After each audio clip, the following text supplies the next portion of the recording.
a dream I know. Deep up my feelings for you. Watch. Hello reality viewers, welcome back again to Reality Latest Gist, the home of news and politics.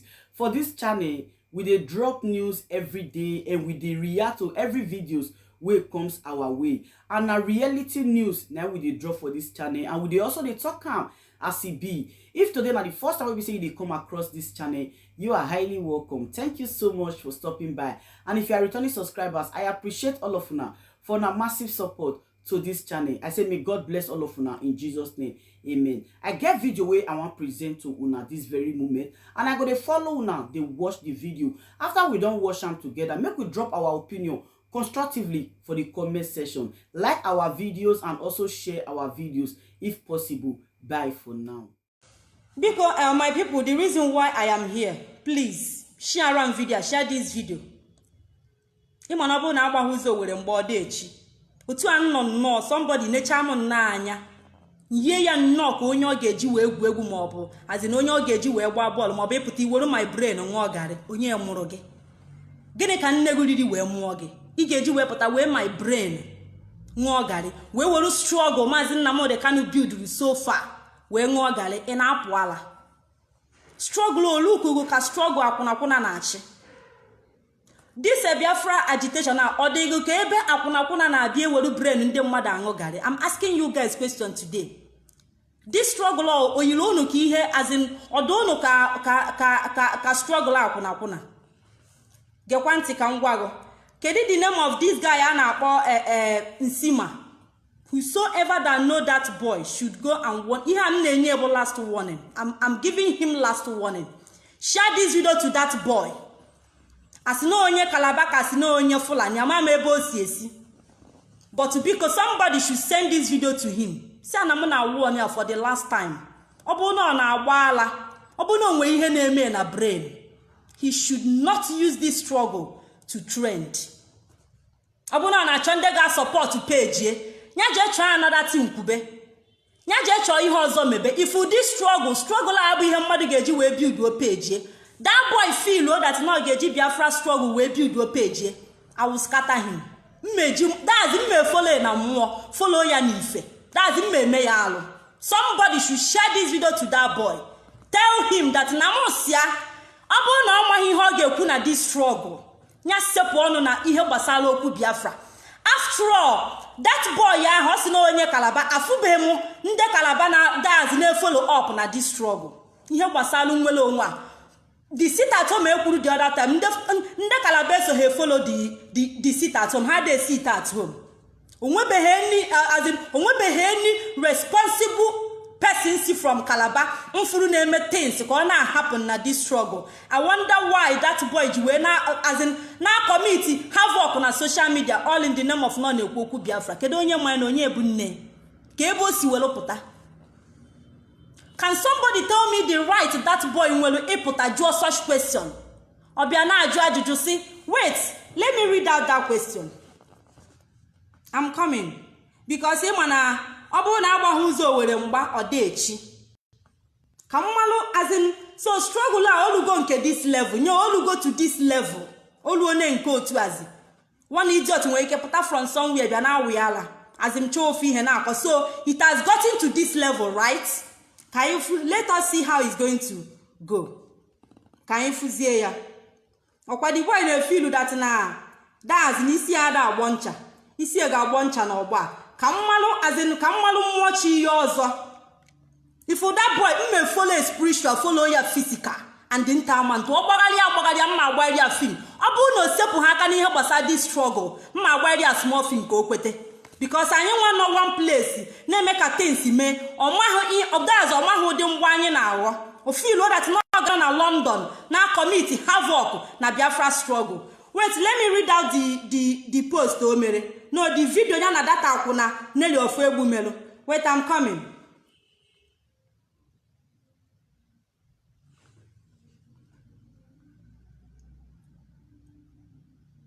Oputa owelu that na Maazị Nnamdi Kanu na-eji Maazị Nnamdi Kanu that no na suffer oweli ode na subheading ya there as his topic as in jiri that in topic mana n'ime the videos onyezi ha ekwuzi okwu otu a ga-esi wee hapụ Maazị Nnamdi Kanu. Ihe ọ ga na-ekwu okwu bụ onye ga-abụ leader na onye na-agaghị abụ leader.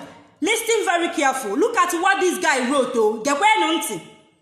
Do you accept Maazị Simon Ekpa to be the acting leader until our leader Maazị Nnamdi Kanu is released unconditionally? Vote yes or no. I want to ask you, Nsima Kasima, what is that your name? Who is your leader? Maazị Nnamdi Kanu obu your leader. Maazị Nnamdi Kanu obu your leader. Ewe jide Maazị Nnamdi Kanu ejide. Iwe na social media na cause havoc.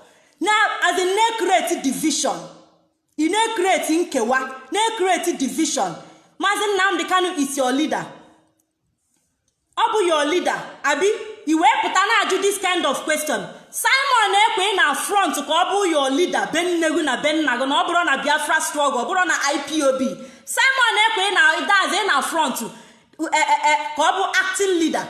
Kedu onye isi n'aka we na order. So Biafra struggle will go to the level one idiot somewhere will come out and as he start saying something, people are not following. I watched that video and I saw some of our stupid people. Some of our useless people and now call in. And I say yes, we support for Simon Ekpa to be our acting leader. Which of your leader? Simon Ekpa na abu your leader na ebe na Ben Nego ko na Ben Nago ko na IPOB nke anọ n'ime ko na ọzọ. Wait, don't we him chole ịghọta no this afternoon biko no. Onwe him chole ịghọta. This thing this boy you na-eme with this akwụna ofu egbu. Simon Ekpa ma about it before I land because ana m adi ime wele eje n'oke. This guy said that na abu that ni ikwetelu ka Simon Ekpa ka ọ bụrụ your leader before Maazị Nnamdi Kanu na-apụta gụkwuo yes or no. Our people na call in na say yes ma ndị nke na few people bụ ndị kwu no. Almost all the whole people na call in na say yes. Unu niile na-eme ihe a niile. None of you bụ an IPOB member. None of you. Onweghị ofu mkpụrụ onye n'ime unu. And the people that are doing this thing bụ gossipers. Ha bụ nsogbu a na-enwe na this struggle. Most of you na-ezuzu this nonsense. Most of you na-elewasi ọnụ anụnwa bụ nsogbu a na-enwe na struggle anụnwa. Unu niile na-agba asịrị up and down, including men. Ịgbara asịrị gbago, gbara asịrị gbadata. Simon Ekpa ịbụ your acting leader. How? Who approve it? Ka onye mere approve. Kedu onye si go gụpụta ji ọsọ cha ajụjụ? Maazị Nnamdi Kanu nụ ya n'ọnụ ya. What right have you Nsima ka si no gịnị? Ke right ị nwere pụta run other program. I can see that na Nelly Ofegbu is now using you. Abi Nelly Ofegbu na-use you ka o wee destroy ya what Maazị Nnamdi Kanu work so hard to achieve. Okay, a na-use you. Don't worry, mma gbara gị film very soon. Calm down. Anwụkwana ngwọ nkwụ na-abịa. Ọkwago na social media na feel that na ị ga-eji Biafra struggle wee shine o. Mmeti torego. That's mmeti togu gbogbo. Ị ga-ekwete. Ibu onye Kalaba. Nya be pụta as in stand ya na fight si ike na ajụ your people ndị Kalaba bụ unu. Kedu ihe melu your people eji he sit at home. Kedu ihe mere that na enye order na IPOB na ndị Kalaba ada emie. Nsima, ị hapụ ihe ị ga-eme, hapụ the fight ị ga-fight. Pụta na cause havoc na social media all in the name of in a fight for Biafra. Who told you that in a fight for Biafra? In a fight for Nwelonwe Maazị Nnamdi Kanu. Abi anyị ga-ama. Geenụ ntị ka ngwa m unu. Ọkwa ifuru unu niile na-eme ihe a niile, afụcha m unu ncha. I have seen each and every one of you. Ka unu niile ha na daze na akpa agwa. Ka m unu da no. Ọ bụrụ na Maazị Nnamdi Kanu mechasị apụta, never you ever think of running to me to come and explain yourself. Unu niile do busy na-eme ihe a niile. Unu na maneuver Maazị Nnamdi Kanu, right? Get ready. Ọ bụrụ na Maazị Nnamdi Kanu pụta, I don't want to see you na my platform. Maọbụ fugu na my WhatsApp. Ebe ị na-akọwa onwegu. Ebe ị na-abịa eme things explain. Otu isi push ahead. Continue pushing it. Ọ bụrụ na Maazị Nnamdi Kanu pụta bụ unu niile ọnụ. You don't have anywhere to run to come and explain. Ọkwa ị na-anị ya. Nsima pụtara stage elu unu okwu. Look at coward na stage unu topic. Ọ na-ajụ na ajụjụ. Then Goma Batoro, you foolishly went to his page. Now call in. Keme Maazị Simon Ekpa, acting leader. ndị ebe acting leader who and the who acting leader onye ka a na-eme Simon Ekpa acting leader who and the who ka m na-ajụ unu who sent you guys onye sendịrị unu acting leader onye nde ọ nke IPOB a ka unu na-ekwu okwu ya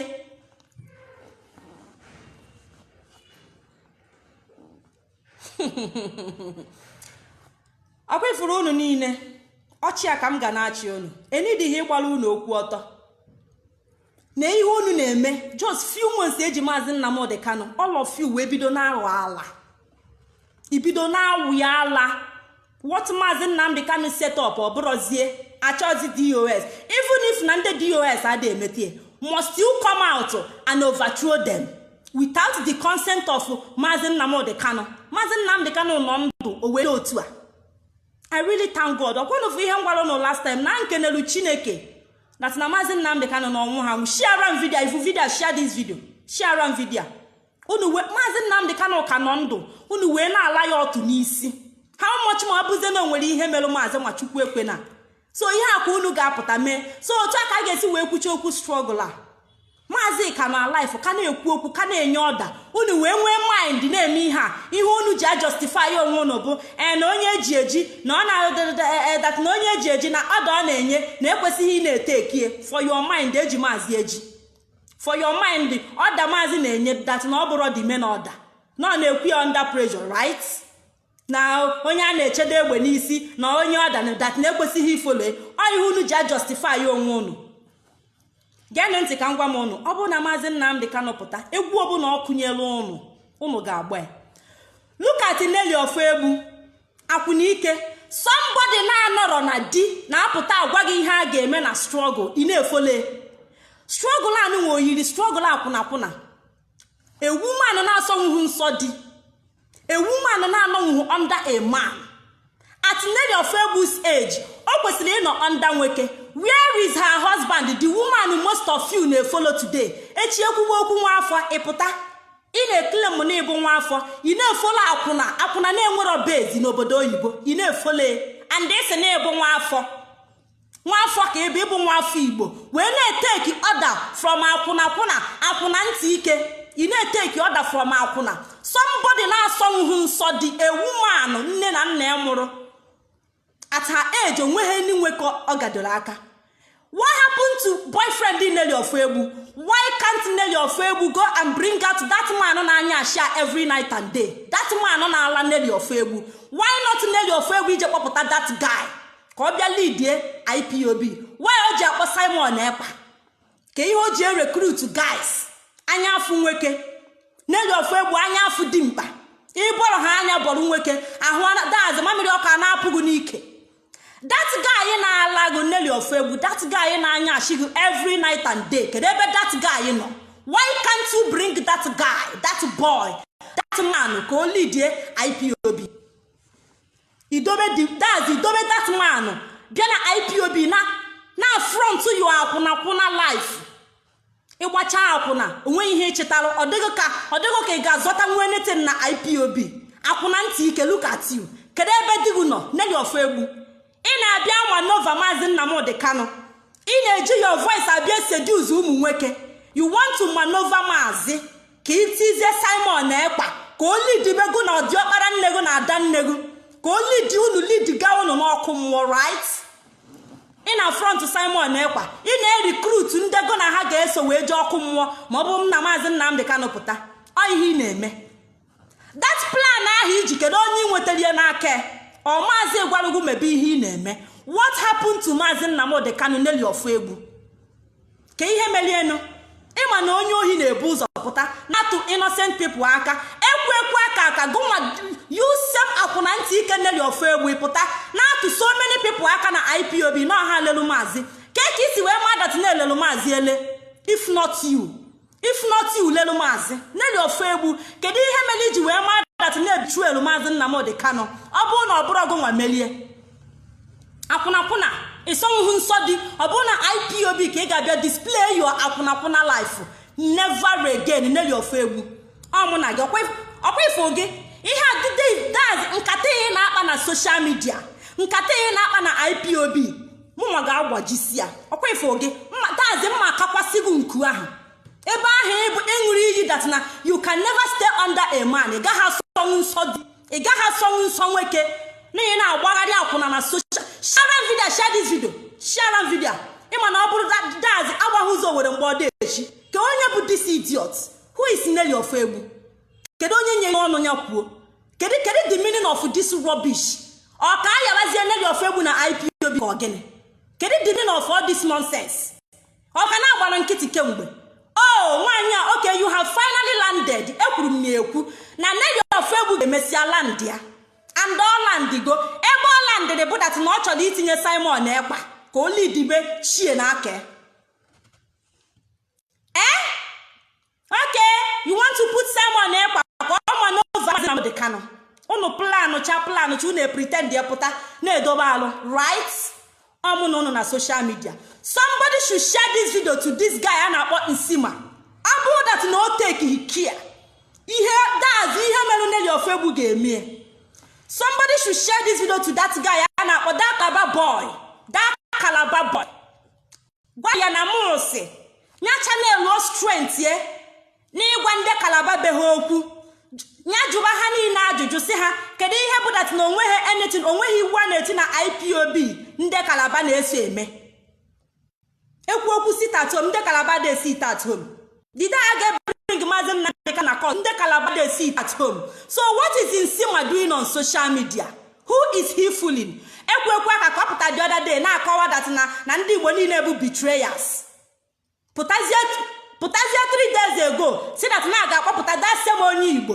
bin Simon Ekpa ka ọ bịazie lidibe ka ọ manova Maazị and some of you so do busy na dance unu fugo the reason why Maazị Nnamdi Kanu ji wee si ndị isi ojii otu ị nọ na-enwere ihe i nwere sense asị nwa afọ Igbo ebo oruone nke level unu support gudokwu Nelly Ofegbu wee go to the level of ịma no Maazị Nnamdi Kanu ime Maazị Nnamdi Kanu overthrow weluzi onye ọzọ tinye ka ọ bụrụ leader unu onwe ihe m chọrọ iju unu this afternoon or this evening ebe a Nelly Ofegbu kpu unu eje kedu ebe ọ ga-land kedu the gain as in kedu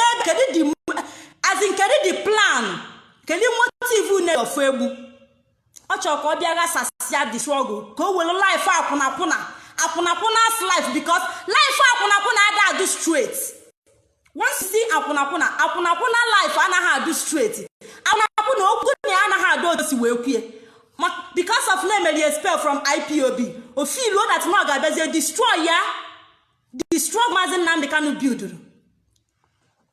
Nelly Ofegbu where are you taking people to this nonsense ị na-eme ịpụta ị na-alagharị ile ka agbọghọ eke ị na-eme onu ka eke mmiri I want to tell you guys that DOS ị na-eme onu ka agwọ nụrụ awọ DOS felụrụ aji ikpu nne gị o felụrụ aji ikpu na aji ikpu nne gị ọnya ka ị ga-eji wee bịazie kpoke ihe Maazị Nnamdi Kanu na-eme aja ị na-recruit new leader from where from ebe who born you who are you ka onye nye ọnụ si kwuo okwu a ọ pụta na ịmara ife who are you ọ bụ na ịbụ agent ị na-abịa aghọta ihe a na-eme aja maka na agbachigo nkịtị kemgbe feel that na draw important kịta na ịpụtago na-emezi that na that's not all my ihe niile Nelly Ofegbu as far as this struggle is concerned you must come out and explain to the whole world what happened to Maazị Nnamdi Kanu. You must come out and tell us. If you na point fingers without no evidence, you must come out and explain to us about no level each other now. Eji Maazị Nnamdi Kanu eji his health adịrọ mma. Gịnị ka ị na-eme about it Nelly Ofegbu? Ọkwa isi niile lead ndị DOS they have failed. Come out and tell us way forward. Come out and tell us way forward. Nelly Ofegbu. Come out and tell us way forward. Since you know it all. Ikpokolu useless people that's in a brainwash ha ezuzuru na-esogbu our people do siaru uzuzu dogasibakwa Ikpokolu useless set of idiots that's now wash their brain ha na follow gi because a reasonable person like me can never dance to your tone never ndị DOS ha dey emete gini me ha dey emete then you tell them what to do not ịpụtazie pịachapụ ha n'ụzọ. You are taking over the OS. Go n'ọhụ ịgbachagoro ajị white. Agadi nwaanyị dịka gụ. Ị na-eteke. Are you not closer to your grave? What did you know about this struggle? What can you offer na this struggle? What can you offer?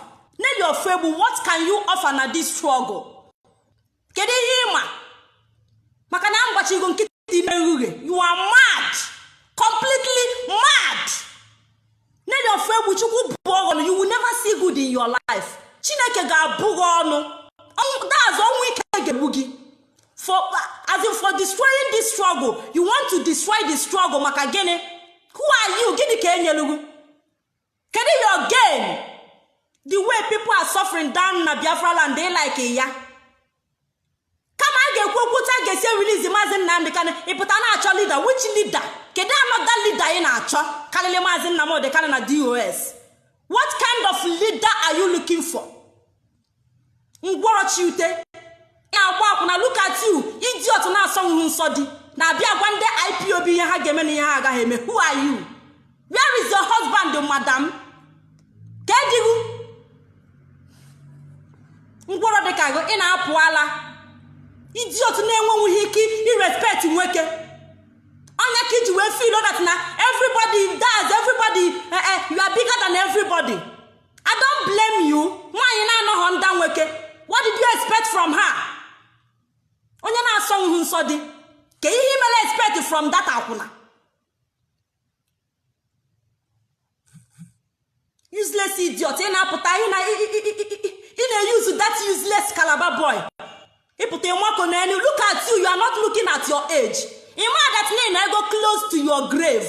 Nail your febu, for heaven's sake. You are an old cargo. Can you kindly go inside? Jekwa ile nwe ugwu na-ebuga agadi nwanyị. Obuni dobelu yourself in one place. Ikwesịghị ịmụta onye ha kam. Nail your febu kedu ebe digu no. Where is your husband? Kedu nwoke ị na-asọ nsọ ya? Iji wee pụta na social media na-agbakọ onwe gị ka ute. You nwere shame. Tiku shame adrogu n'ihu. Eh? Ka onye bụ this woman kwana na ọ ka agabakwa this coward.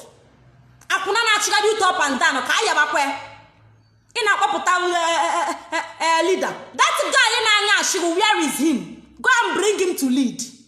That man na-alaga up and down every night and day ọ nọ n'elu. Name your febu, go and bring that your shower boy. Let him come and lead the struggle ka anyị fu. Go and bring him out. Nwoke na-alaga je kpọta that man ka ọ bịa bụrụ as in ka ọ bịa lead the struggle.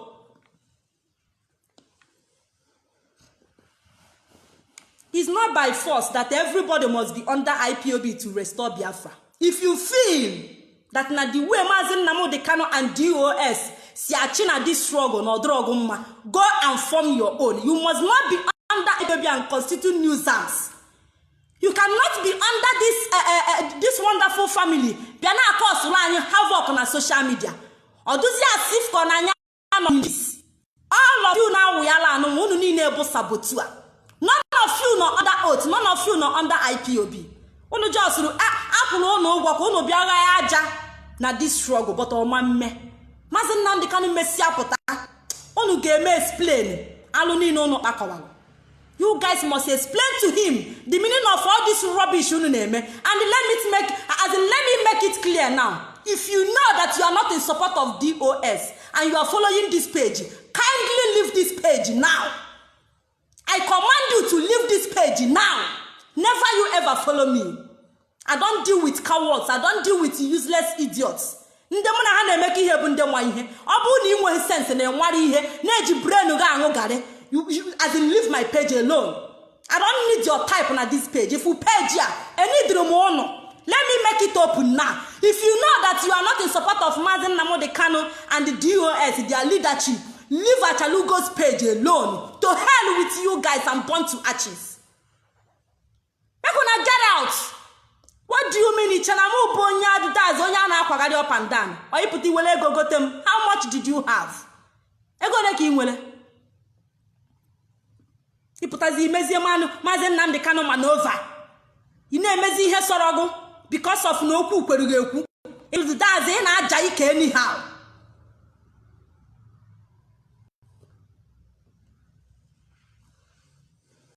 if you're not in support of Mazi Nnamdi Kanu, in a claim you love Mazi, but you don't love the structure or set it up before you kidnap or you fuck out from this page. I owe none of you any apology. If you know that now, DOS get out from my page, get lost. Go and form your own. Go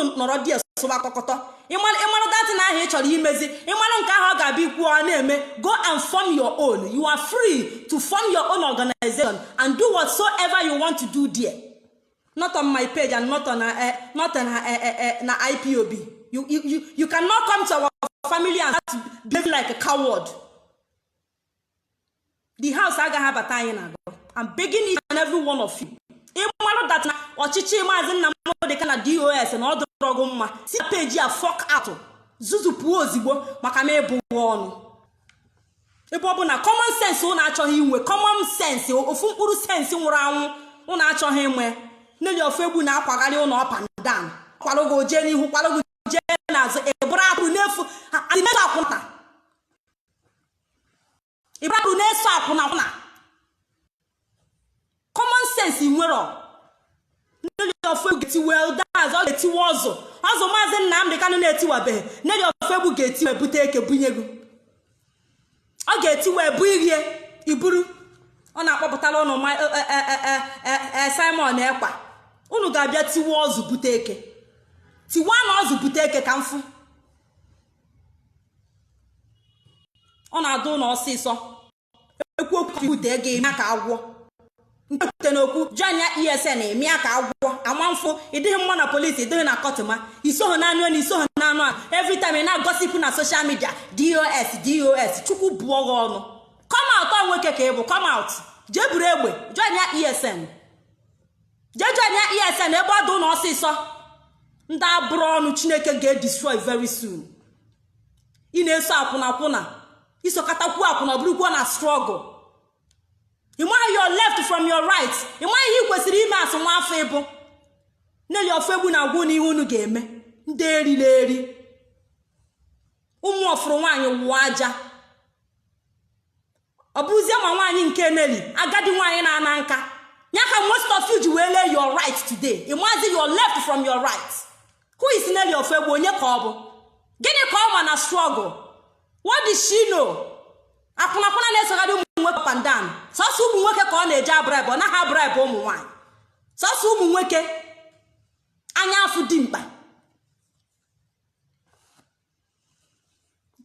ịpụta isi you are ashamed of us, you guys are disgracing yourself. Disgrace ahụ gbuo nne gị die nke Neli ofu egbu na-eme ọ bụghị disgrace ka ọ bụ every time anaghị ụnọ na social media ụnọ na-apụ ala onwe mgbe Mazi Nnamdi Kanu ji wee sị gị sowe Neli ofu egbu onwe mgbe o ji gwa gị onwe mgbe o ji gwa unu si unu sowe Neli ofu egbu unu enweghị ike iyuzu common brain unu ọ na-adịghị ọsịsọ jee dọpụta na Mazi Nnamdi Kanu. As far as this struggle ka dị concern DOS bụ ndị ga-ekwu okwu ome ha ma bụ ndị ka ga-enye ọda ịgbagharịcha elu gbagharịcha anyị jee ebe ịkwụkwụrụ gụ na Neli ofu egbu unu yiwe ala yicha unu eje ebe unu kwụkwụrụ. You can never maneuver Mazi Nnamdi Kanu. Onwe any of you aga akpọpụta ga-adị ka Mazi. You guys are just fooling around. Where is Neli ofu egbu taking you guys to? Nowhere.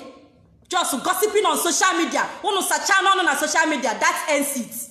Onye ọbụla anakpuo. Onwere any plan, nothing. DOS this, DOS that. Still inu ebe. Onwe ofu mkpụrụ ihe ị na-ebido azi. Onwe ofu mkpụrụ plan na ofu egbu achịgharị ụnụ ka mkpụrụ amụ. Onwe ofu mkpụrụ plan na oji. Unu na-eso akwụna ga-enwetara ọnụ Biafra. Odogwu dịka Mazi Nnamdi Kanu o nwetabe Biafra bụrụ akwụna ọ bụ akwụna ofu egbu ya ga-enwetara ọnụ Biafra. Unu ga-abịa n'ọgba tiwa ozu bute eke ka mfu ibute otu unu na-emegheri up and down. Common sense you cannot use. Ke ndị Mazi Nnamdi Kanu hapụ before kidnap kwa DOS then gịnị bụ nsogbu unu? Ọ bụgodị na DOS anaghị emete you maintain Mazi Nnamdi Kanu pụta you tell him what you want to tell him. Unu na-apụ mmemme ekwusi ike unu na-emegheri nwada Achalugo please don't follow them. Chukwu buo gị ọnụ. Don't follow who and who. don't follow who and who. Ebe ọ dịghị ọsịsọ jee buru egbe join ya ESN, jee buru egbe join ya ESN na bush, buru egbe jee release Maazị Nnamdi Kanu ebe ọ bụ na ndị DOS na ha dị emetie unu na-awụ ya la akọ. Ọ dị se madness anya ka unu yigudoro mgbe ahụ afụbeghị Maazị Nnamdi Kanu anya. Barrister Ifeanyi Ejiofor o betray ego onye ndu. Barrister Ifeanyi Ejiofor ọ na-alụgo ego. Barrister Ifeanyi Ejiofor, he is not worthy to be trusted. He is a sabo. He is working with Nigerian government. Today what is happening? Ọ bụrụzi Barrister Ifeanyi Ejiofor kwazi no DOS. Today kwazi nke Barrister Ifeanyi Ejiofor ewichana. Today buzi DOS na-ewukwa. Ejidi brain unu wee ṅụ aka mọ ihe nna ajụdo unu. Ejidi brain unu wee ṅụ da. Ejidi brain unu wee ṅụ garị. Ka onye mere unu ihe a. Oluzi ụbọchị Maazị pụtara onye ọbụla unu niile mechisi ọnụ. Asịrị niile unu gbara, voice record niile sendiri na WhatsApp. Onwezi onye na-ekwute okwu ihe.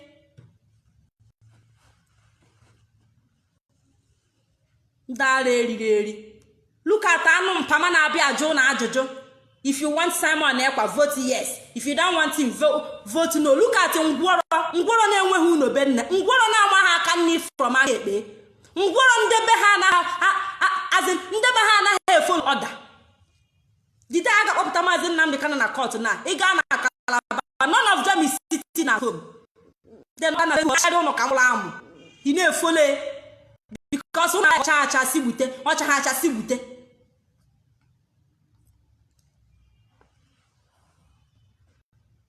Ashawo highway, anya chọrọ inwetara ha Biafra. Ashawo highway. Look at you, odogwu dị ka gị na-eso Nelly Ofuegbu.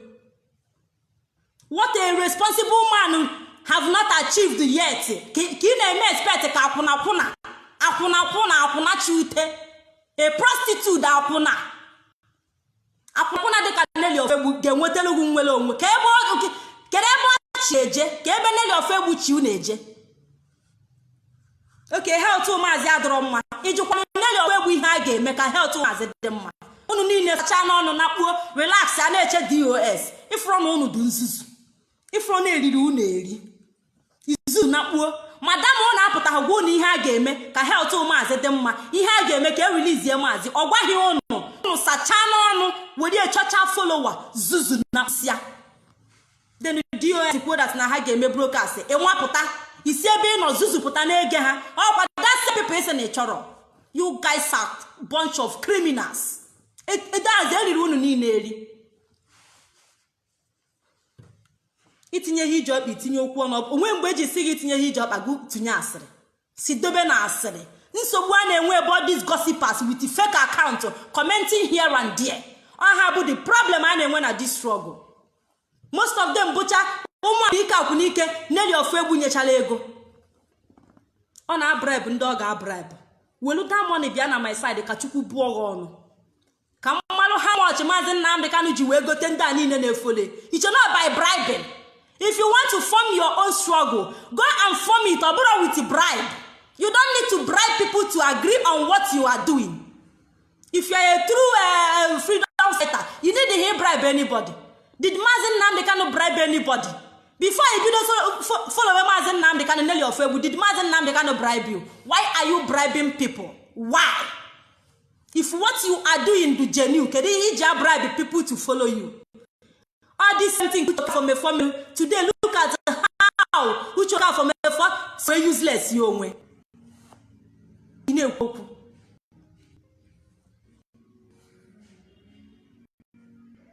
Hello, Maazị. Good afternoon. I'm on a live video. Biko, mechaka inepu. Hello.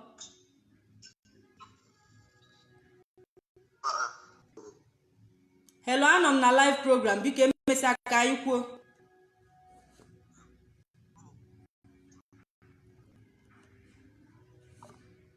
All this same thing Uche Okafor megidoro wee daa yakata today ebe ọ nọ tata na regret. Emeghe expel ịpụtazie ka ị chọbazie your own. Ijeheju ndị mbụ chọrọ their own kedu ebe isi na anya dị ha. Ijeheju ha kedu ka how far have gone now. all the whole people fall out of my IPOB say ka ha form one nke ha iji hu Biafra customary radio Biafra ka se gene iji hu how far kedebe ha no there are day today you want to ajụ ihe a na-eme today Maazị Nnamdi Kanu pụta kedu anya ọ ga-eji wee na-ene m most of you Maazị Nnamdi Kanu maruo ya n'isi ebe o si agbaka m isi ịma ihe Maazị pụrụ ime you know as an ịma action ọ ga-eteki ma ọ bụrụ na ọ pụta fụ ihe ọnụ na Nelly Ofegbu na-ezuzugharị ịma ihe ọ ga-agwa gị idubizi na-eso chado ị na-eso Nelly Ofegbu na ụdị gịnị ka o nwere to offer what can akwụna give to you na-abụghị alamala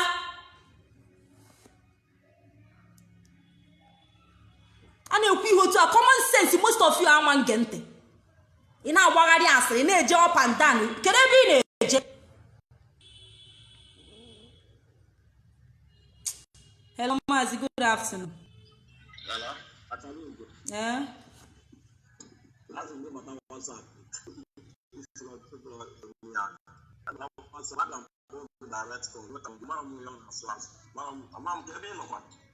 Anọ m na live broadcast biko anọ m na live broadcast. Okay, sorry, what's wrong? Okay. Yeah, but we are okay, just let me know. Sorry. Ịpụta ị na-eme uhie common sense ịnwero ịmaha dat na ọ bụ na Maazị pụta unu niile na tụma ga-enye unu cha punishment a ga-ekposi unu ego ọsabụ nwa idea ya obedient is better than sacrifice obedient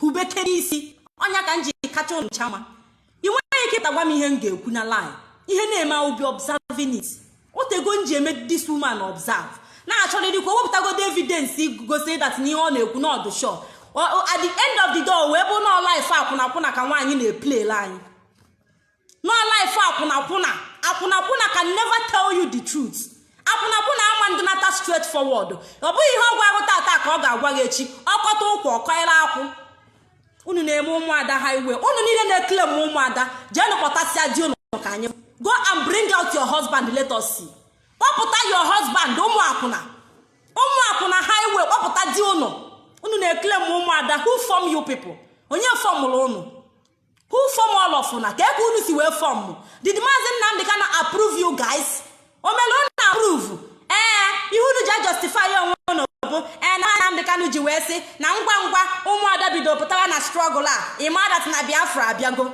did Maazị approve you people before that ọ ga-eme unu approve before na ebido pụtara Maazị Nnamdi Kanu is going to approve you guys bụrụ unu nọkata unu bunch of akwụnakwụna unu nọkata unu afọ ji rubbish pụta na-ekile m nwada gbakwa dazi kịtịkpa enwe nwanne gbawusichakwa unu niile unu na-ekile m nwada nwụrụ anwụ na nke dị ndụ thunder fire kwa unu niile dị ụmụ idiots unu na-aza nwada otoro gbawukpe unu agbagbuo die chukwu bụọ unu nche ọnụ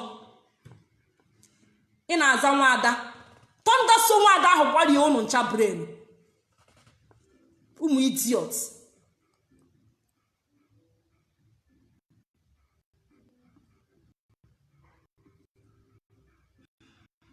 anyway don't worry after this broadcast we go through all the whole comments unu niile unu na ụmụada highway nke ifuru otu ọ na-agba akwụna nọ na di onweghị nke nọ na di ị na-ekele ụmụada gburu unu ebe ahụ ụmụ ozu nwụsịrị anwụ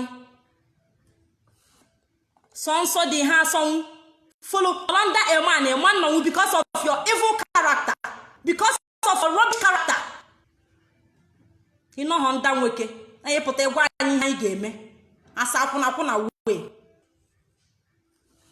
don't worry Maazị Nnamdi Kanu na-apụta kputukputu ga-agba n'ihu efi very soon if you are not in support of DOS get out from my page. I don't need you and never you ever come to my inbox. Get out before you claim more that no love romance. You got love the structure as in Olelu behind. You must love the structure. About here, but there's no love romance. Then go keep as our leader.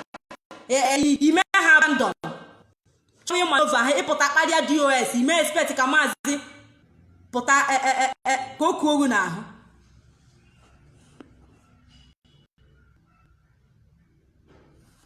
Ndala ihe bugodo ụzọ gosi anyị digu front your husband, show us that you are responsible before pụta kwubi ihe dance kwubi ihe a ga-eme na struggle. Need of egwu bring out your husband ka anyị fụ je kpọpụta digu ịgbacha akwụnakwụ na ịpụta esi anyị ahịa Biafra, that Biafra kpọrọ ogwu die. Ndala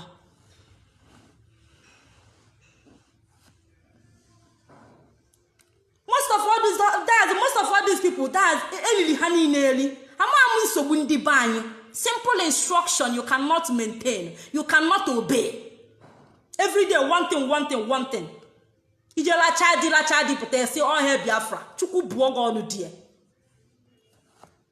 Iche na anyị na-eme ihe ụmụazị. Okay, ahụ adịrọ maazị Nnamdi Kanu's health is not good. Nke ọzọ still ị nọkwa na-eche that same DOS isi na ha anaghị emete ya ọfụma ka ha pụtakwuo ihe a ga-eme. Ụmụ webe ala wecha unu echerekwa DOS. Why unu ji eche DOS? Nedi of Egwu, come out and tell us the way forward.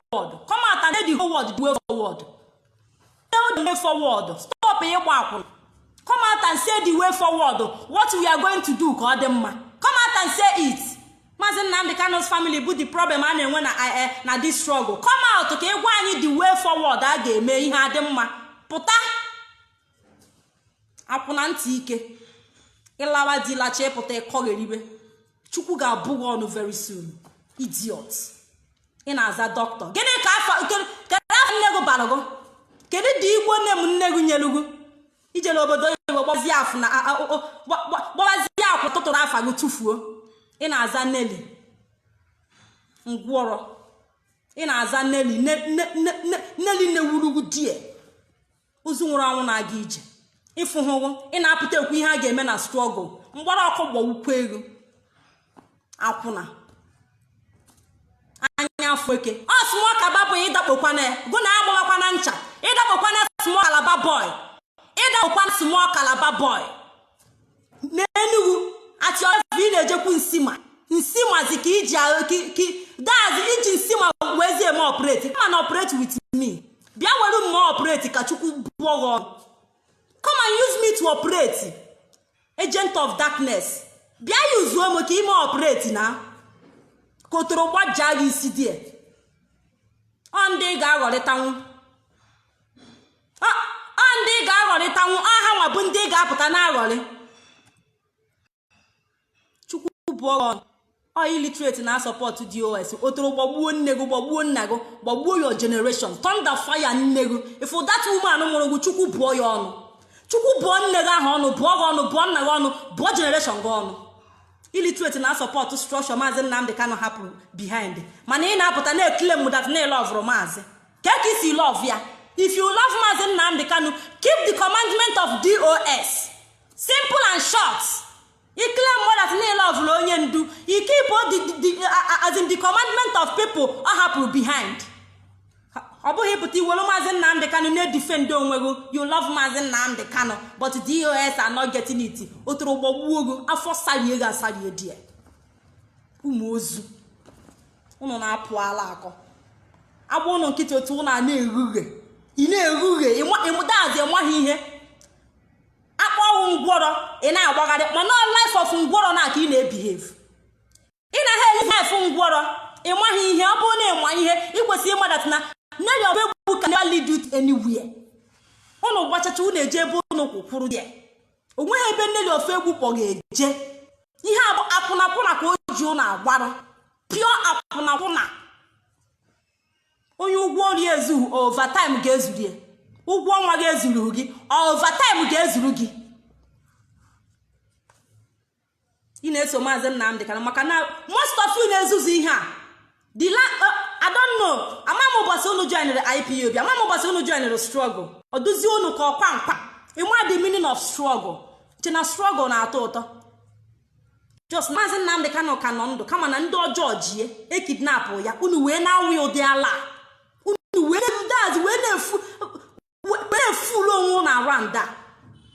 ọ bụzie dat na ma Chineke ekwele dat na achọrọ Maazị Nnamdi Kanu achọ rubbish akwa unu ga-emegheribe ekwucha okwu Biafra struggle ekwucha okwu ihe bụ Biafra ekwudazi ekwucha ya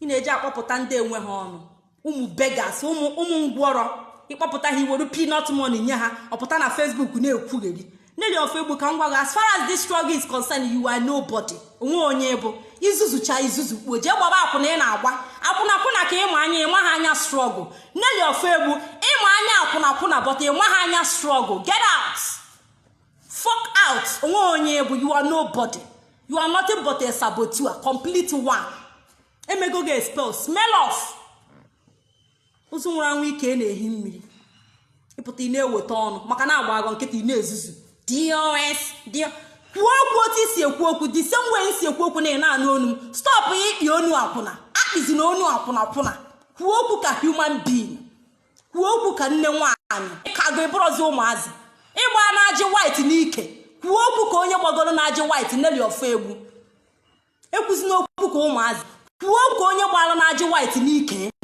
speak out anụ ọhịa ị na-recruit ụmụada who want to take over DOS iteki nene anyị afụgo n'ebe itekiri na you have taken over DOS anyị afụgo n'ugwu na anyị afụgo nchi ịgbago ụfụfụ anyị afụgogo ịlandigo look at nezienu your landing your foolish landing nezie n'ebe ịlandịrị who want to be a Simon Ekpa to become our acting leader n'ebe ịlandịrị ị na-agba n'ikanikeche na-enwere anything to offer you don't have anything to offer Nelly of Egbu nezie n'ebe ịlandịrị onwe gị you landed with zero without nothing ịlandịrị with pure zero itiri eti itijara etija onwe ihe ị nwere itiri eti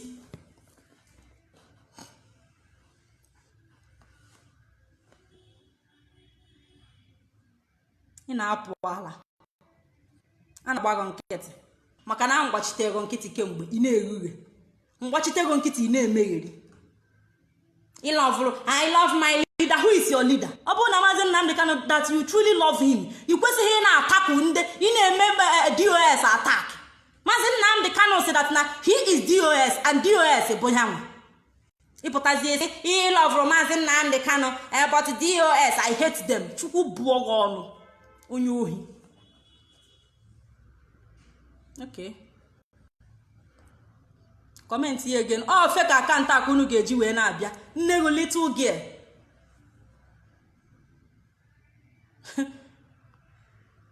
Look at you for your mind DOS nyelu m ego n'ezie Enugu ọ ka esi enye unu ọ ka Nelly of Egbu si enye unu ego n'Enugu ọ ka Nelly of Egbu si enye unu ego o ji ego abaghị freedom fighter nke o ji ego abaghị freedom fighting nke ndị ga na fight dia for akwụna ọ na-agba o ji ego na-ego ha ya ka iji wee bịa ba think ya that na ndị DOS jikwa ego people ndị DOS ha were ego na-ego people mmadụ na onye ka ha ga-ego wala ibe ahịa dị mma ji aka ele onwe ahịa dị mma ji aka na-ele onwe. You can never come out and say that na ndị DOS they paid me. Look at you. Where is Nelly of Egbu taking you guys to? Ka ebe o take unu eje kedu ebe ọ bụ unu eje unu achọghị DOS mana Maazị Nnamdi Kanu pụta kịta na unu niile anọdụ nwayọ ụwazilike ijulu ebe ọ nọ Uche Okafọ mefọ ka ebe Uche Okafọ Nelly of Egbu ịgbakọta ụfụfụ ịma mgbe ụfụfụ ihe Uche Okafọ mefọ gbara ụfụfụ ịma mgbe ụfụfụ ihe Uche Okafọ mefọ gbara ụfụfụ Nelly of Egbu itiri badabada onwedu ka esi awa ịga aka itijara etija. Share video biko share the video share video before ị na-egwu ọnụ make sure that na ọnụ ahụ ị na-egwu n'ihe dị na gwuo ọnụ ihe dị egwu n'ọnụ ihe na-adụrọ. Nelly of Egbu ọnụ ị na-egwu onwe ihe dudie ọ dị ho people na-efolo ga-egwu ọnụ ahụ onwe ihe unu ga-egwute unu gbachicha ọsọ unu eje ebe unu kwụ mekwa gịnị kwuru die no leave no transfer onwe any positive result unu ga-enweta from aka Nelly of Egbu negative bụ ihe unu ga na-enweta onwero she lead onwe ebe o lead unu aga onwero.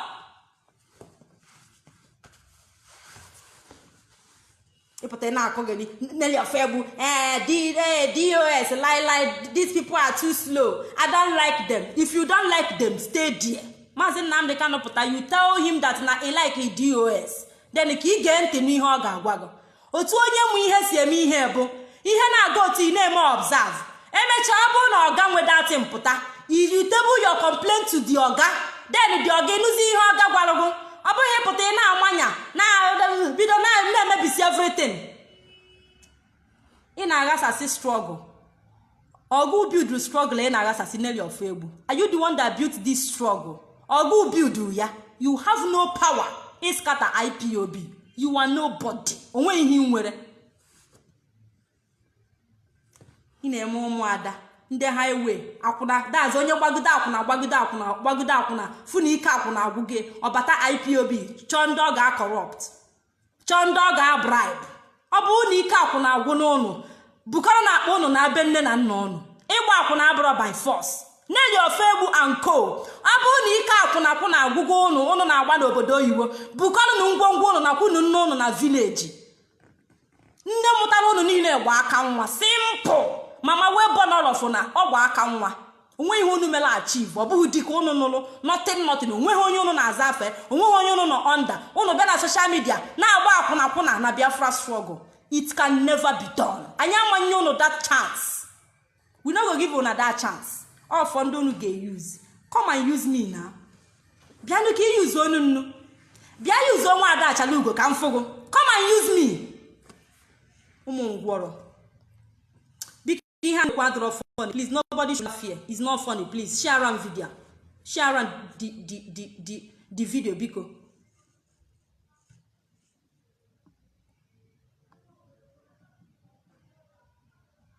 Mwanu ofia.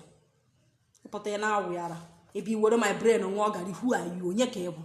Who are you? Gini ki you what did you have? Ke you want to go ga gwa nkita na struggle take the oath. Igwa na-ekwete ngwu. Who are you? Ọ sabonti case ndị na-achọbu wee si enye ha ego. Ọ ha ma bụ ndị unu ga-buy so easy.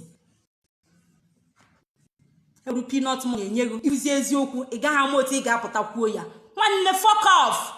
N'inyere m ego na inye m ego. If you mess up you go collect. If you do anyhow you collect anyhow. If you like carry the whole money don't know what bunyem. If fuck her up I go come out to disgrace you. I no get friend enwe m enyi. That is me for you. I no get friend though enwe m enyi. If fuck up I go rubbish you. That is me. So abụ ndị unu ji ego etichi ọnụ. Abụ ndị unu ga-apụta were ego na-aghasasị ihe a na-eme. Ifu ka ihe na-eme bụ imechi ọnụ. Nwa Ada Achalugo can never do that. Ọmụnwa ga-agwa gị ihe ahụ ịchọ ha ịnụ mmekwu ya and they ga-anụ ya by force. Ịnụ ha ịgbaghalị ya. Ndala. All these people calling me, did you have anything to contribute? I wonder why all these calls everywhere. If you have anything to contribute, you can call me on WhatsApp.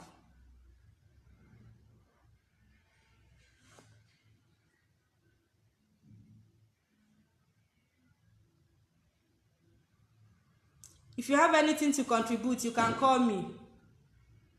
Hello? Hello? One thing I want you to understand is that Nnamdi Kanu Hello? to everybody understanding. Hello, can you hear me? Biko, what is your name and where you are calling me from? Yeah, my name is Elijah Macho.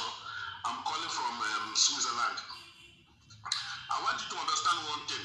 What is that? Just casting people because Nnamdi Kanu himself he says whatever you Point of correction. Don't call him Nnamdi Kanu. Point of correction. He is Mazi Nnamdi Kanu. Give him that respect. okay, and again.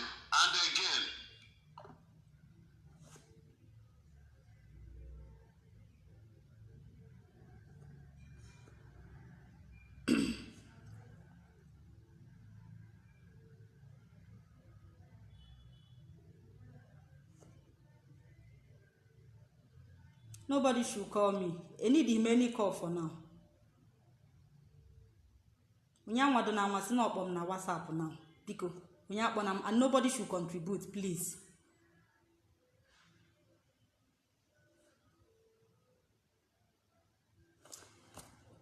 Biko share around this video. Share the video. Share around video. Ọ na asịrị ka a na-afụ ụnụ. asịrị somebody feel that no nwere something to offer pụta na akpọ Maazị Nnamdi Kanu. If you know how useless these people are, if you know how useless they are, if you go the kind of useless these people, the whole leader can na akpọ afe, you see the common respect there. Let me make this known again, because if you know that you are not in support of DOS, nay like the Maazị Nnamdi Kanu, but you like DOS, but why door from page? Because page I don't want you, I don't need your support. Fuck out, to hell with you and everything you represent. I am sending this warning now. This is the last time I warn on. If you know that you are not in support of Eben Kwenyelu, don't come to my inbox to fool around, because in one may be put on social media. Be warned. While no wunu we babo that no na anwahi ihe akwuna nwere ike pụta wodu brain go na anu gare omanji my own brain we anu gare. Be warned. Avoid my inbox. Don't come to my inbox to tell me how federal government is here use DOS. I don't want to hear it. Keep it to yourself. Ubosinta anya chano were mgbada maka no were nchi akago. Never you ever come to my WhatsApp base anon any drum ya. Don't tell me, I don't want to hear. Biko ejim Chineke we na ayo na ayo. Because oda afiaro na esi na achalu ga akpali ago. Mma akpari kwago mmeti tore kwago. Kwa ile onwe go ugwu. Kono na apu ala. On a struggle we lose so many people. So many people who because of this same thing. Iputazi esi na nde DOS ade emete mana like the Maazị. Kedu ihe na ke point in try prove. Ke point in prove. You mean that Nandani now because of this struggle? So na how ma ya na-eme? Ke point in actually prove? Ke point in a prove? DOS had a method for that. Ka aga struggle. Then Nandani na nwula anwu ka ha as in come ha just like that. Because of Maazị Nnamdi Kanu na kidnap ya. Imagine na DOS na ha de mete. Na ha de mete na onwezi ya na DOS e fail go, right? Avoid my inbox. Avoid my page because mmeti gu jaja. Jenu gwadabo ya na akpọ nsima. Obu na omo ihe ọ ga na-ekwu na social media. Nya kpọba on his Calabar people. Nyakpoba ha joba ha ajuju kedu ihe melu na ha na follow n'ihe niile. They claimed that na ha so na nde Biafra, but onwe oda na eti na Biafra land ha na eso eme obe. Tell him to channel his strength to nde Calabar ibe. Nyagboba nde Calabar ibe ya okwu. Nyaje gboba nde Calabar be ha okwu. Why he ji ha eme obe as in obe ihe obuna na ekwu na IPOB. Nyaje gboba umunne ya okwu. He should stay away from this struggle because onwe anything to offer na struggler. Anya ji Biafra struggle achọ followers. Anya da achọ follower na this struggle. Ihe anyị flying na mo bu ihe follower of a thing. We are not competing with anybody. Ihe anyị na-eme body mmụọ mmadụ mma. Ọ ihe anyị na-eme. Now, so please nobody should come your WhatsApp. And I don't need your own opinion on my WhatsApp. If I come across your message, I will block you. Otan nisebu pitangu here. That is it. Please. Daba na akpọ me enweghị any right to come out and ask that kind of question on ajụ. Onye ka ọ bụ ịjụ such question? Onye ka ọ bụ? Ọsọ sebo na social media. Why not Nelly of Egbu ịtụrụ onye Igbo? Why not Nelly of Egbu use onye Igbo na-ekwu okwu nwere onwe a? Use other person we make her evil plans execute. Why not Nelly of Egbu use one afọ Igbo? We make evil plans here execute. Why oji we bụrụ onye Calabar? Onye ọ ga wash mu brain ye easily. O use onye Calabar. A Calabar boy can Nelly of Egbu jene use. Why not each one afọ Igbo use one afọ Igbo?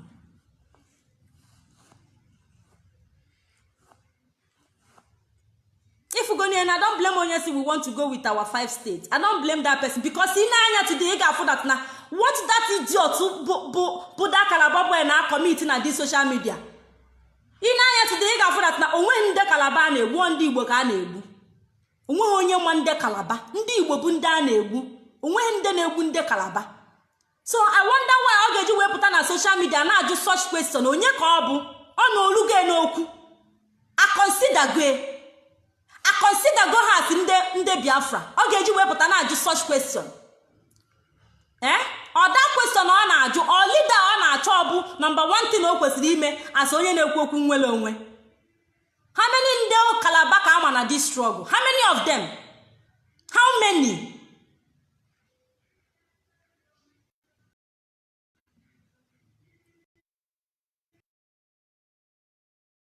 Nnamdi Kanu is coming out sooner, very soon ọ ga-apụta, and dualụ niile unu kpụtọkọchara ihe a niile unu mechachara. I'm doing what I'm doing. If after doing that, if Mazi Nnamdi Kanu comes out and say that now what I did is very wrong, I will apologize. You apologize to Aji Unnego. You will apologize and move on. After all these damages, people just an ordinary apology. Okay, Jugu.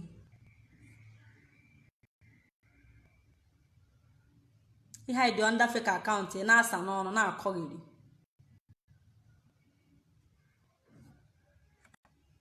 Share and video. Share the video. Share and the video biko. Share and video. Ihe a na-ekwu today do very very important. Those of you useless you better come out now to speak before it be too late. You better come out now and speak and confess. Come out and confess. Rubbish ni go na neli of rubbish ro nwono. Come out now kwe ekwensu na ju ekwensu na otute na nlafio niile ka inwele onwe go. Come out and confess. You be a free person again. Never you allow Nelly of Ebu to use you. Don't allow that woman, that old cargo, that akunantike, that akunachute, don't allow her to use you. Nyaje use odiokpara nne. Ma obu diokpara nne. Nyaje use odiokpara nne.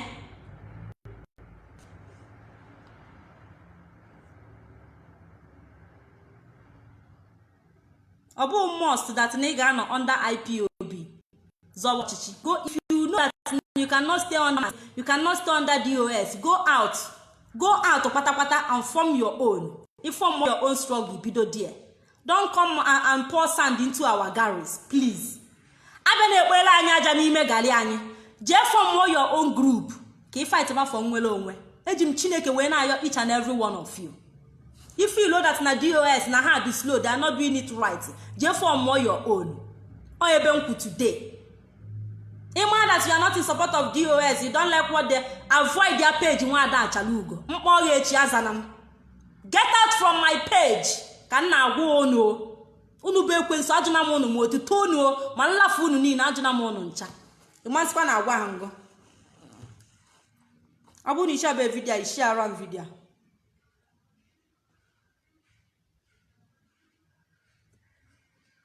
Aput every day na area one akuna. Akuna na-enweghị anything to offer. Anaghị na social media, na-arịa na IPOB.